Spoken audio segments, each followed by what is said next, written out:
அதில் அந்த ஃபேமிலி மெம்பர்ஸை நம்ம சொல்லி ஆகணும்பா. ஏன் அப்படின்னா, நான் ஒரு விஷயம் சொல்லிகிட்டே இருக்கேன், நம்மளோட லைஃப்பில் ஒத்து போகிற ஒரு படமாக இருந்தது அப்படின்னு.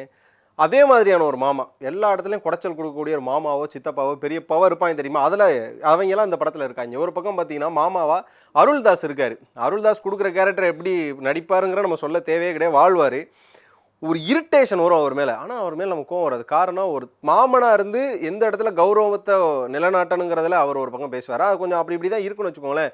ஆனால் அருள்தாஸோட ஆக்டிங்லாம் பர்ஃபெக்டாக இருக்கும். எல்லாரோட குடும்பத்துலையுமே இது மாதிரி ஒரு மாமா இருப்பான். உரிமையாகவும் இருப்பான். அதே நேரம் பார்த்தீங்கன்னா கோளாறும் கொடுப்பான். அது மாதிரியான மாமா ஒருத்தவர். அதுக்கப்புறம் பெரியப்பா, போகிற இடத்துலாம் பொட்டி கடையை தேடுற மாதிரி போகிற இடத்துலலாம் சரக்கு தேடுறது. அதுக்கப்புறமா இங்கிட்டு பேசினா இந்த பக்கம் பேசுறது, அங்கிட்டு பேசினா அந்த பக்கம் பேசுறதுங்கிற மாதிரியான ஒரு பெரியப்பா.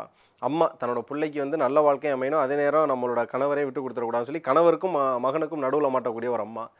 அண்ணனுக்கு முன்னாடியே கல்யாணம் ஆகி பிரசவத்துக்காக இருக்கக்கூடிய தங்கச்சி, அவங்களோட எமோஷன் சொல்லிட்டு அந்த ஃபேமிலியோட செட்டப்பே பார்த்தீங்க அப்படின்னா லிட்ரலி ஒரு 90s கிட்டும். அது ஏன் 90s கிட்டை மட்டும் சொல்கிறேன் அப்படின்னா, இன்றைக்கி இருக்கக்கூடிய 2K கிட்ஸ் நிறைய பேரோட லைஃப் எவ்வளோ ஈஸியாக ஸ்டார்ட் ஆகுது, எப்படி கல்யாணம் ஆகி அந்த ஒரு லைஃபுக்குள்ளே போயிடுறாங்க. ஆனால் 90s கிட்ட அப்படி கிடையாதுல்ல. அந்த மாதிரியான ஒரு விஷயம் செட் ஆகுறது. இது மட்டும் இல்லாமல் ரொம்ப பில்லராக ரமேஷ் திலக், ரீசெண்டாக வரக்கூடிய எல்லா படங்களுமே ரமேஷ் திலக்கு இருக்கக்கூடிய அந்த ரோலுங்கிறது டிஎன்ஏல ஆரம்பித்து அது ஒரு எப்படி சொல்கிறது, அவருக்குன்னே ஒரு தனியாக எழுதக்கூடிய ஒரு கதையாக இருக்குது.